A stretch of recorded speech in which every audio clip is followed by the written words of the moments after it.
Hello, we begin this news hour in Venezuela, where President Nicolas Maduro is now upping the ante in his attempt to stop US aid from getting into his country. He shut the border with Brazil on Thursday and says he's considering doing the same with Colombia. Well, there, volunteers are trying to get the first delivery into Venezuela by Saturday, but the army is blocking them.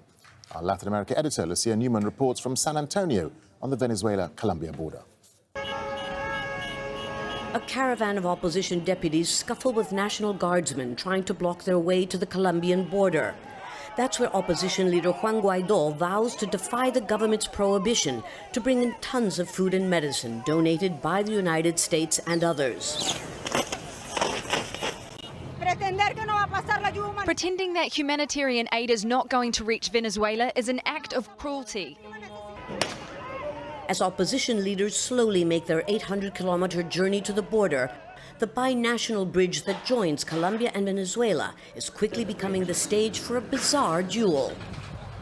On the Colombian side, a Venezuela Aid Live concert with world-famous pop stars in support of Venezuela's opposition movement. And, not to be outdone, on the other side, a hands-off Venezuela concert called by embattled President Nicolas Maduro, both scheduled to get underway in unison on Friday. As you can see, the stage on the Venezuelan side of the bridge is almost ready for the battle of the bands. But this dueling music event is framing a bigger battle over who is going to take credit for providing food and medicine for Venezuelans desperately in need.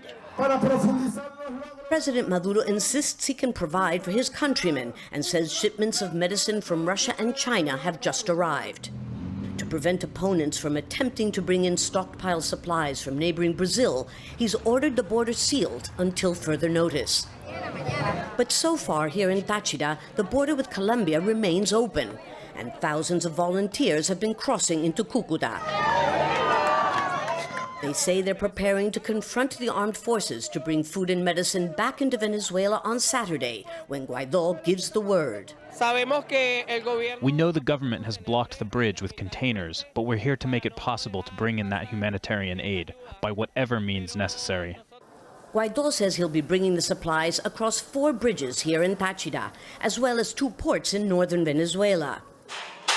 Exactly how the US-backed opposition plans to do it without being stopped is still a mystery.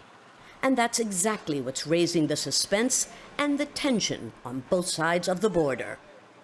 Lucia Newman, Al Jazeera, San